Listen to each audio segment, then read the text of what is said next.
ತರಗತಿಗೆ ಸ್ವಾಗತ. ತರಗತಿ ಪ್ರಾರಂಭ ಮಾಡೋಕ್ಕಿಂತ ಮುಂಚಿತವಾಗಿ ನಮ್ಮ ಒಂದು ಯೂಟ್ಯೂಬ್ ಚಾನಲಿಗೆ ಸಬ್ಸ್ಕ್ರೈಬ್ ಆಗಿ ಪ್ರತಿನಿತ್ಯ ತರಗತಿಗಳನ್ನು ವೀಕ್ಷಿಸಿ ಅನ್ನುತ್ತಾ ಇವತ್ತಿನ ಒಂದು ತರಗತಿಯನ್ನು ಪ್ರಾರಂಭ ಮಾಡ್ತಾ ಹೋಗ್ತೀನಿ. ಇವತ್ತಿನ ತರಗತಿ ಕರ್ನಾಟಕದ ಒಂದು ಸ್ವಾಭಾವಿಕ ಸಸ್ಯವರ್ಗದ ಬಗ್ಗೆ ಚರ್ಚೆ ಮಾಡ್ತವೆ. ಇವತ್ತಿನ ತರಗತಿಯೊಳಗೆ ನಿತ್ಯ ಹರಿದ್ವರ್ಣ ಕಾಡುಗಳು, ಎಲೆ ಉದುರಿಸುವ ಸಸ್ಯವರ್ಗ, ಮಿಶ್ರ ಬಗೆಯ ಕಾಡುಗಳು, ಕುರುಚಲು ಸಸ್ಯವರ್ಗ ಈ ಒಂದು ಸಂಪೂರ್ಣವಾಗಿ ಈ ಒಂದು ತರಗತಿಯೊಳಗೆ ನೋಡ್ತಾ ಹೋಗ್ತೀವಿ. ಹಾಗಾದರೆ ಇವತ್ತಿನ ಒಂದು ಸ್ವಾಭಾವಿಕ ಸಸ್ಯವರ್ಗದ ಬಗ್ಗೆ ನೋಡ್ತಾ ಹೋಗೋಣ. ಹಾಗಾಗಿ ಈ ಪ್ರಕೃತಿ ದತ್ತವಾಗಿ ಬೆಳೆಯುವಂಥ ವಿವಿಧ ಒಂದು ಸಸ್ಯ ಸಮುದಾಯವನ್ನು ಸ್ವಾಭಾವಿಕ ಸಸ್ಯವರ್ಗ ಅಂತ ಕರಿತೀವಿ. ಅಂದರೆ ಈ ಪ್ರಕೃತಿ ನಿಸರ್ಗದೊಳಗೆ ಬೆಳೆಯುವಂಥ ವಿವಿಧ ಒಂದು ಸಸ್ಯ ಸಮುದಾಯವನ್ನು ಸ್ವಾಭಾವಿಕ ಸಸ್ಯವರ್ಗ ಅಂತ ಕರಿತಾ ಹೋಗ್ತಾರೆ. ಈ ಕರ್ನಾಟಕವು ವೈವಿಧ್ಯಮಯವಾದಂಥ ಸಮೃದ್ಧ ಸಸ್ಯ ಸಂಪನ್ಮೂಲಗಳನ್ನು ಹೊಂದಿರೋದನ್ನು ಕಾಣ್ತಾ ಹೋಗ್ತೀವಿ. ಆ ಪರಿಸರ ಸಮತೋಲನವನ್ನು ಕಾಪಾಡೋದರಲ್ಲಿ ಆ ಸಸ್ಯವರ್ಗವು ಪ್ರಮುಖವಾಗಿ ಪಾತ್ರ ನಿರ್ವಹಣೆ ಮಾಡ್ತಾ ಹೋಗ್ತವೆ. ಈ ಸಸ್ಯವರ್ಗವು ಮರಮುಟ್ಟು ಕೈಗಾರಿಕೆಗಳಿಗೆ ಕಚ್ಚಾ ವಸ್ತು, ಕುರುಗೋಲು, ಗಿಡಮೂಲಿಕೆಗಳು, ಜೇನು, ಬಿದಿರು, ಬೆತ್ತ ಮುಂತಾದವುಗಳನ್ನು ಒದಗಿಸ್ತಾ ಹೋಗ್ತವೆ. ಜೊತೆಗೆ ಈ ಕಾಡು ಪ್ರಾಣಿಗಳು ಮತ್ತು ಪಕ್ಷಿಗಳ ಒಂದು ವಾಸಸ್ಥಾನವಾಗಿತ್ತು. ಅಂದ್ರೆ ಆನೆ, ಹುಲಿ, ಸಿಂಹ, ಚಿರತೆ, ಕಾಡುಕೋಣ, ಜಿಂಕೆ, ನವಿಲು ಮುಂತಾದ ಒಂದು ಪ್ರಾಣಿ ಪಕ್ಷಿಗಳ ಕರ್ನಾಟಕದ ಒಂದು ಅರಣ್ಯದಲ್ಲಿ ವಾಸವಾಗಿರೋದನ್ನು ಕಾಣ್ತಾ ಹೋಗ್ತೀವಿ. ಮನೋರಂಜನಾ ಮತ್ತು ಪ್ರವಾಸಿ ಕೇಂದ್ರಗಳನ್ನು ಸೃಷ್ಟಿ ಮಾಡ್ತಾ ಹೋಗ್ತೈತಿ. ಜೊತೆಗೆ ಮುಖ್ಯವಾಗಿ ಆ ಪರಿಸರ ಮಾಲಿನ್ಯವನ್ನು ಈ ಒಂದು ಸಸ್ಯವರ್ಗಗಳು ನಿಯಂತ್ರಣವನ್ನು ಮಾಡ್ತಾ ಹೋಗ್ತವೆ. ಕರ್ನಾಟಕ ಕಾಡುಗಳಲ್ಲಿ ವಿಶೇಷವಾಗಿ ಶ್ರೀಗಂಧದ ಮರಗಳು ಬೆಳೀತಾ ಹೋಗ್ತವೆ. ಯಾವ ಮರಗಳು? ಶ್ರೀಗಂಧದ ಒಂದು ಮರಗಳು ಬೆಳೀತಾ ಹೋಗ್ತವೆ. ಇದರಿಂದ ಈ ಒಂದು ಸುಗಂಧ ದ್ರವ್ಯ ಮತ್ತು ಕುಸುರಿ ಕೆಲಸದ ಕುಶಲ ವಸ್ತುಗಳು, ಸಾಬೂನು, ಔಷಧಿಗಳನ್ನು ತಯಾರಿಸ್ತಾ ಹೋಗ್ತಾರೆ. ಇವು ವಿಶ್ವವಿಖ್ಯಾತವಾಗಿರೋದನ್ನು ಕಾಣ್ತಾ ಹೋಗ್ತವೆ. ಅಂದರೆ ದೇಶೀಯ ಒಂದು ಅಪಾರವಾದ ಬೇಡಿಕೆ ಪೂರೈಸುವುದಲ್ಲದೆ ಜೊತೆಗೆ ಆ ವಿದೇಶಿಯ ಒಂದು ಪೂರೈಕೆಯನ್ನು ಮಾಡ್ತಾ ಹೋಗ್ತಾರೆ. ಆದ್ದರಿಂದ ಈ ಕರ್ನಾಟಕವನ್ನು ಏನು ಮಾಡ್ತಾ ಹೋಗ್ತಾರಪ್ಪ ಅಂದರೆ ಶ್ರೀಗಂಧದ ನಾಡು ಅಂತ ಕರಿತಾರೆ. ಅಂದರೆ ಕರ್ನಾಟಕವನ್ನು ಯಾವ ನಾಡು ಅಂತ ಕರಿತಾವಪ್ಪ ಅಂದರೆ ಶ್ರೀಗಂಧದ ನಾಡು ಅಂತಂದು ಕರಿತಾ ಹೋಗ್ತಾರೆ. ಹಾಗಾಗಿ ಈ ಒಂದು ಮಳೆಯ ಪ್ರಮಾಣ, ಭೂಸ್ವರೂಪ ಮತ್ತು ಮಣ್ಣಿನ ಆ ಒಂದು ವಿಶಿಷ್ಟ ಲಕ್ಷಣಗಳನ್ನು ಅನುಸರಿಸಿ ಈ ಒಂದು ಸಸ್ಯವರ್ಗವನ್ನು ಏನು ಮಾಡ್ತಾ ಹೋಗ್ತಾರಪ್ಪ ಅಂದ್ರೆ 4 ವಿಭಾಗಗಳನ್ನಾಗಿ ಮಾಡ್ತಾ ಹೋಗ್ತಾರೆ. ಒಂದನೇದು ನಿತ್ಯ ಹರಿದ್ವರ್ಣ ಕಾಡುಗಳಂತ ಮಾಡ್ತಾ ಹೋಗ್ತಾರೆ. ಎರಡನೇದು ಎಲೆ ಉದುರಿಸುವ ಸಸ್ಯವರ್ಗ, ಮೂರನೇದು ಮಿಶ್ರ ಬಗೆಯ ಕಾಡುಗಳು, ನಾಲ್ಕನೇದು ಕುರುಚಲು ಸಸ್ಯವರ್ಗ ಮತ್ತು ಹುಲ್ಲುಗಾವಲು ಅಂತ ಈ 4 ವಿಭಾಗಗಳನ್ನು ಮಾಡ್ತಾ ಹೋಗ್ತಾರೆ. ಹಾಗಾದರೆ ಒಂದೊಂದು ನೋಡ್ತಾ ಹೋಗೋಣ. ನಿತ್ಯ ಹರಿದ್ವರ್ಣದ ಕಾಡುಗಳನ್ನು ನೋಡ್ತಾವೆ. ಈ ನಿತ್ಯ ಹರಿದ್ವರ್ಣದ ಕಾಡುಗಳು 750 ಸೆಂಟಿಮೀಟರ್ಗಿಂತ ಅಧಿಕ ಒಂದು ವಾರ್ಷಿಕ ಮಳೆಯನ್ನು ಬೀಳ್ತಾ ಹೋಗ್ಬೇಕು. ಈ ಒಂದು ಮಳೆ ಬೀಳುವಂಥ ಭಾಗಗಳಲ್ಲಿ ಕಾಡುಗಳು ಬೀಳ್ತಾ ಹೋಗ್ತವೆ. ಅಂದರೆ 750 ಸೆಂಟಿಮೀಟರ್ ಮಳೆ ಎಲ್ಲಿ ಬೀಳ್ತದೋ ಆ ಒಂದು ಪ್ರದೇಶದಲ್ಲಿ ಈ ಒಂದು ನಿತ್ಯ ಹರಿದ್ವರ್ಣ ಕಾಡುಗಳು ಬೆಳ್ತಾ ಹೋಗ್ತವೆ. ಎಲ್ಲಿಯಪ್ಪ? ಮಲೆನಾಡಿನ ಪ್ರದೇಶದಲ್ಲಿ ನೋಡ್ತಾ ಹೋಗ್ತವೆ. ಈ ಒಂದು ಅಧಿಕ ಮಳೆ ಮತ್ತು ಅಧಿಕ ಉಷ್ಣಾಂಶಗಳಿಂದ ಇಲ್ಲಿ ಮರಗಳು ಏನಾಗ್ತಾ ಹೋಗಪ್ಪ ಅಂದರೆ ಎತ್ತರವಾಗಿ ದಟ್ಟವಾಗಿ ಬೆಳ್ತಾ ಹೋಗ್ತವೆ. ಈ ಕಾಡುಗಳು ದುರ್ಗಮವಾಗಿ ಒಂದು ರೀತಿಯಲ್ಲಿ ಕಾಣ್ತಾ ಹೋಗ್ತವೆ. ಕೆಲವು ಕಡೆ ಆ ಸೂರ್ಯನ ಒಂದು ಕಿರಣಗಳು ಭೂಮಿಯನ್ನು ಮುಟ್ಟಕ್ಕೆ ಆಗಂಗಿಲ್ಲ. ಅಂದರೆ ಆ ಒಂದು ಸೂರ್ಯನ ಕಿರಣಗಳು ನೆಲಕ್ಕೆ ಮುಟ್ಟಂಗಿಲ್ಲ. ಆ ರೀತಿಯ ಒಂದು ದಟ್ಟವಾದ ಮತ್ತು ಎತ್ತರವಾದಂಥ ಈ ಒಂದು ಅರಣ್ಯಗಳು ಬೆಳ್ತಾ ಹೋಗ್ತವೆ. ಇಲ್ಲಿ ಪ್ರಮುಖವಾಗಿ ಬೀಟೆ, ತೇಗ, ಮತ್ತಿ, ನಂದಿ, ತೋಪ, ವನ್ನೆ, ಹೆಬ್ಬಲಸು ಮುಂತಾದಂಥ ಎತ್ತರವಾದ ಮರಗಳು. ಅಂದರೆ ಪ್ರಮುಖವಾಗಿ IAS ಲೆವೆಲ್ ಪ್ರಶ್ನೆಗಳು ಯಾವ ರೀತಿ ಕೇಳ್ತಾರಪ್ಪ ಅಂದರೆ ಈ ಒಂದು ಕಾಡಿನೊಳಗೆ ಈ ಒಂದು ಮರಗಳು ಬೆಳಿತಾವೆ ಅಂತಂದು ನೇರವಾಗಿ ಪ್ರಶ್ನೆ ಕೇಳ್ತಾ ಹೋಗ್ತವೆ. ಅಂದರೆ ಬೀಟೆ, ತೇಗ, ಮತ್ತಿ, ನಂದಿ, ಧೂಪ, ವನ್ನೆ, ಹೆಬ್ಬಲಸು ಈ ಒಂದು ಮರಗಳು ಎಲ್ಲಿ ಬೆಳ್ತಾ ಹೋಗ್ತಪ್ಪ ಅಂದ್ರೆ ನಿತ್ಯ ಹರಿದ್ವರ್ಣದ ಕಾಡುಗಳು ಬೆಳ್ತಾ ಹೋಗ್ತವೆ. ಇವು ಎತ್ತರದ ಒಂದು ಮರಗಳಾಗಿ ಬೆಳ್ತಾ ಹೋಗ್ತವೆ. ಈ ಒಂದು ಮರಗಳ ಒಂದು ಅಡಿಯಲ್ಲಿ ದಟ್ಟವಾದಂಥ ಪೊದೆ ಸಸ್ಯಗಳು ಬೆಳ್ತಾ ಹೋಗ್ತವೆ. ಅನೇಕ ರೀತಿಯಾದಂಥ ಸಾಂಬಾರು ಪದಾರ್ಥಗಳು ಬೆಳ್ತಾ ಹೋಗ್ತವೆ. ಅಂದರೆ ಸಾಂಬಾರು ಪದಾರ್ಥಗಳಂದು ಯಾವುವು? ಲವಂಗ, ಏಲಕ್ಕಿ, ದಾಲ್ಚಿನ್ನಿ, ಔಷಧ ಸಸ್ಯಗಳು ಈ ಒಂದು ಪ್ರದೇಶದೊಳಗೆ ಹೇರಳವಾಗಿ ಬೆಳ್ತಾ ಹೋಗ್ತವೆ.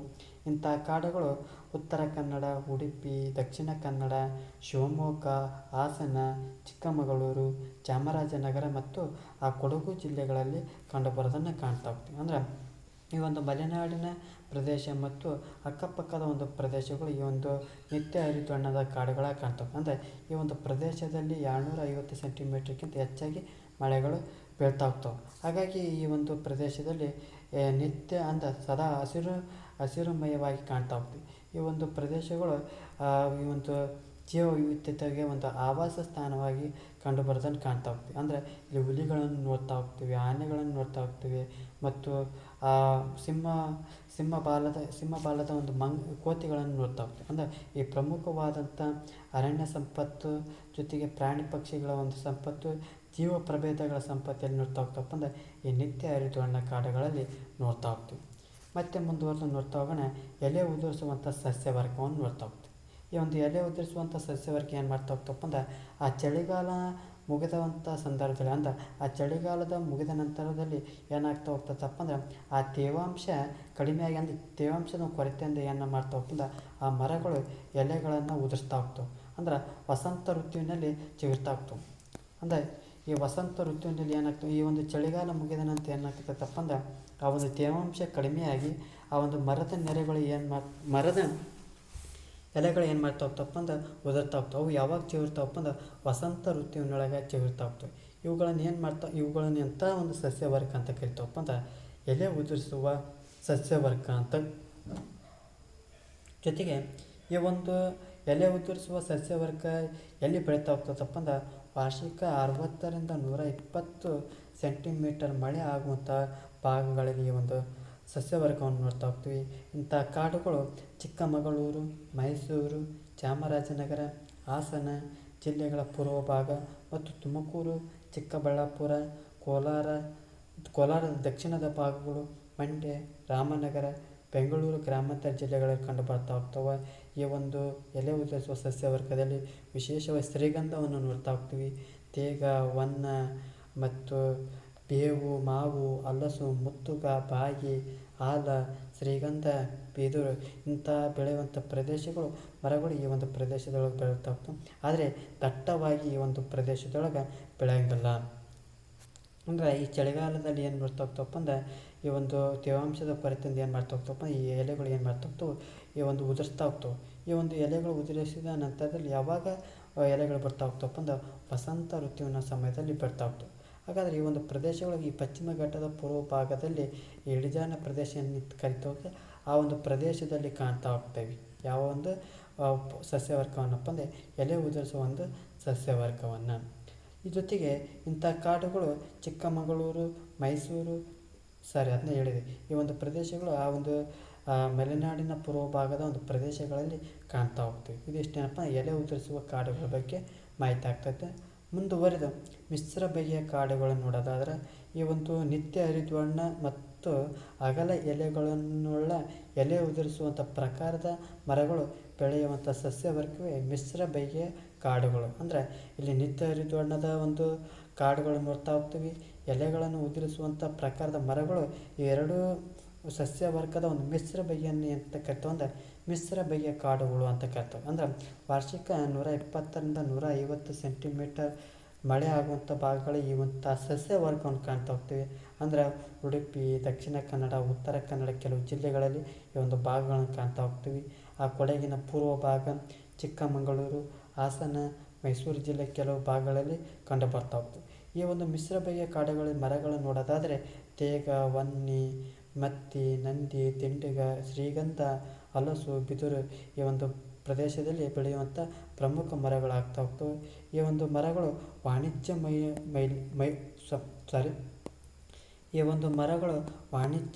ಮೌಲ್ಯವನ್ನು ಹೊಂದಿರೋದನ್ನು ಕಾಣ್ತಾ ಹೋಗ್ತವೆ.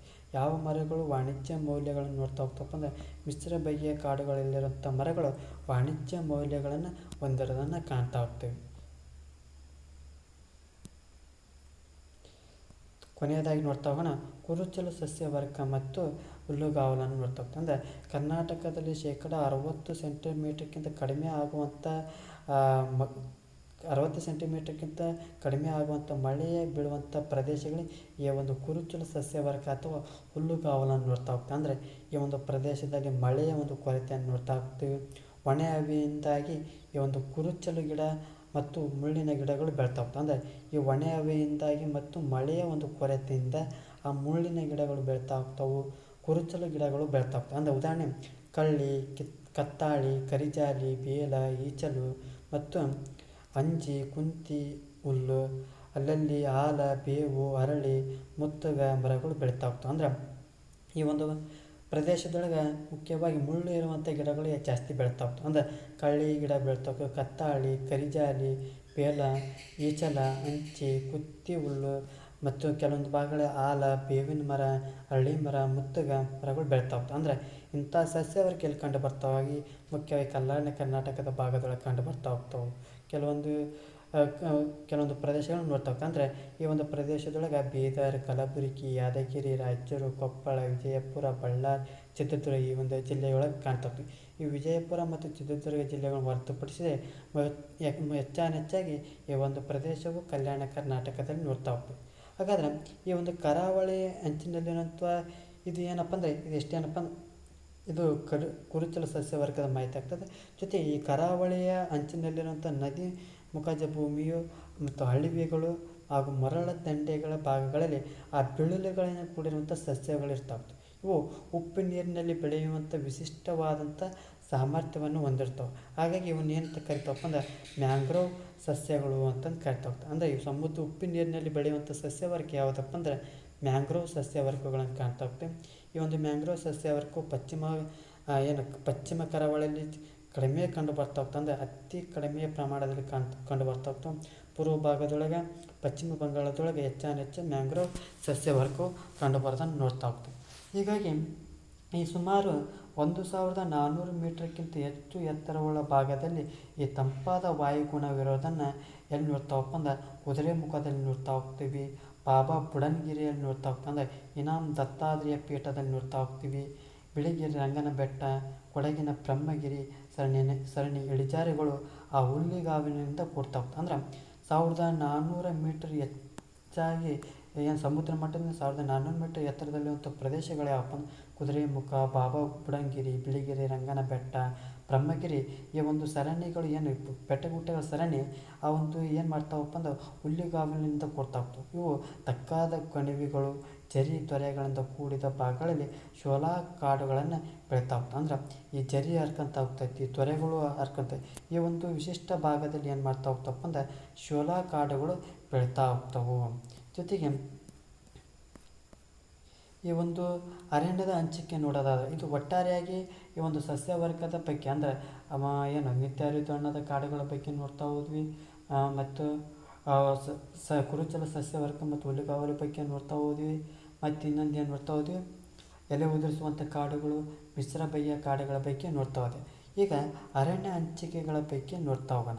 ಅಂದರೆ ಅರಣ್ಯ ಯಾವ ರೀತಿ ಐತಂತ ನೋಡೋದಾದ್ರೆ ಈ ಒಂದು ಎಲ್ಲ ವಿಧದ ಅರಣ್ಯಗಳು ಒಳಗೊಂಡಂತೆ ಕರ್ನಾಟಕದಲ್ಲಿ ದಾಖಲಾದ ಅರಣ್ಯ ಪ್ರದೇಶ ಎಷ್ಟಪ್ಪ ಅಂದ್ರೆ 40,649.30 ಅಂದರೆ ಚದರ ಕಿಲೋಮೀಟರ್ನಷ್ಟು ನಮ್ಮ ಒಂದು ಕರ್ನಾಟಕದೊಳಗೆ ಅರಣ್ಯ ಪ್ರದೇಶವನ್ನು ನೋಡ್ತಾ ಹೋಗ್ತೀವಿ. ಅಂತ ರಾಜ್ಯದ ಒಂದು ಭೌಗೋಳಿಕ ಪ್ರದೇಶದಲ್ಲಿ 21.19% ಈ ಒಂದು ಅರಣ್ಯ ಪ್ರದೇಶವನ್ನು ಕಾಣ್ತಾ ಹೋಗ್ತೀವಿ. ಅಂದರೆ ಈ ರಾಜ್ಯದ ಒಂದು ಭೌಗೋಳಿಕ ಪ್ರದೇಶದೊಳಗೆ ಅರಣ್ಯ ಪ್ರದೇಶ ಎಷ್ಟೈತಪ್ಪ ಅಂದ್ರೆ 21.19% ಅರಣ್ಯ ಪ್ರದೇಶವನ್ನು ಇರೋದನ್ನು ಕಾಣ್ತಾ ಹೋಗ್ತೀವಿ. ಭಾರತದಲ್ಲಿ ಸಮೃದ್ಧ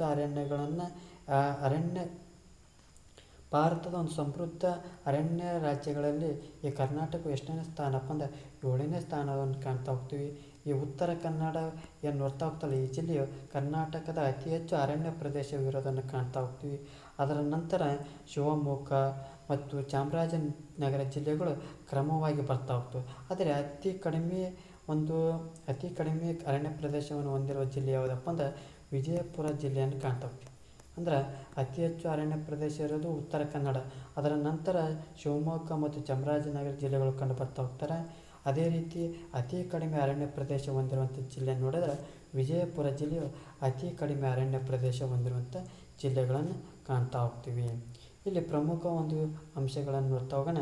ಆ ಬೆಂಗಳೂರಿನ ಒಂದು ಸಮೀಪದಲ್ಲಿ ರಾಮುಹಳ್ಳಿಯಲ್ಲಿ ಏನು ನೋಡ್ತಾ ಹೋಗ್ತಪ್ಪ ಅಂದರೆ ಅತಿ ದೊಡ್ಡದಾದಂಥ ಆಲದ ಮರವನ್ನು ನೋಡ್ತಾ ಹೋಗ್ತೀವಿ. ಎಲ್ಲಿ ಆ ಬೆಂಗಳೂರು ಸಮೀಪದ ರಾಮುಹಳ್ಳಿಯ ಅಲ್ಲಿ ಅತಿ ದೊಡ್ಡ ಆಲದ ಮರವನ್ನು ಕಾಣ್ತಾ ಹೋಗ್ತೀವಿ.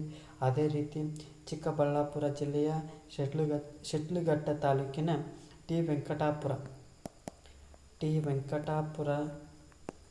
ವೆಂಕಟಾಪುರದೊಳಗೆ ಅತಿ ದೊಡ್ಡದ ಬೇವಿನ ಮರವನ್ನು ನೋಡ್ತಾ ಹೋಗ್ತೀವಿ. ಅದೇ ರೀತಿಯ ಹಾವೇರಿ ಜಿಲ್ಲೆಯ ಸವಣೂರು ತಾಲೂಕಿನಲ್ಲಿ ಬೃಹತ್ ಹುಣಸೆ ಮರವನ್ನು ನೋಡ್ತಾ ಹೋಗ್ತೀವಿ. ಅಂದರೆ ರಾಮವಳ್ಳಿಯೊಳಗೆ ಅತಿ ದೊಡ್ಡ ಆಲದ ಮರವನ್ನು ನೋಡ್ತಾ ಹೋಗ್ತೀವಿ. ಟಿ ವೆಂಕಟಾಪುರದೊಳಗೆ ಅತಿ ದೊಡ್ಡ ಬೇವಿನ ಮರವನ್ನು ನೋಡ್ತಾ ಹೋಗ್ತೀವಿ. ಹಾವೇರಿ ಜಿಲ್ಲೆಯ ಸವಣೂರು ತಾಲೂಕಿನೊಳಗೆ ಅತಿ ದೊಡ್ಡ ಹುಣಸೆ ಮರವನ್ನು ನೋಡ್ತಾ ಹೋಗ್ತೀವಿ. ಇದಿಷ್ಟೇನಪ್ಪ ಅಂದ್ರೆ ಕರ್ನಾಟಕದ ಒಂದು ಸಸ್ಯವರ್ಗದ ಬಗ್ಗೆ ಸಂಪೂರ್ಣವಾಗಿ ಚರ್ಚೆ ಮಾಡ್ತಾ ಹೋದ್ವಿ. ಈ ಒಂದು ತರಗತಿ ಇಷ್ಟ ನಮ್ಮ ಒಂದು ಯೂಟ್ಯೂಬ್ ಚಾನಲ್ಗೆ ಸಬ್ಸ್ಕ್ರೈಬ್ ಆಗಿ, ಈ ಒಂದು ತರಗತಿ ಇಷ್ಟ ಲೈಕ್ ಮಾಡಿ, ಜೊತೆಗೆ ಇಷ್ಟ ಆಗಲಿಲ್ಲ ಡಿಸ್ಲೈಕ್ ಮಾಡಿ. ಏನಾದರೂ ದೋಷಗಳು ಮತ್ತು ನಿಮ್ಮೊಂದು ಅಭಿಪ್ರಾಯಗಳನ್ನು ಕಮೆಂಟ್ ಬಾಕ್ಸ್ನ ಮೂಲಕ ತಿಳಿಸಿ ಅನ್ನುತ್ತಾ ಇವತ್ತಿನ ಒಂದು ತರಗತಿಯನ್ನು ಮುಗಿಸ್ತಾ ಇದ್ದೇನೆ. ಎಲ್ಲರಿಗೂ ಧನ್ಯವಾದಗಳು.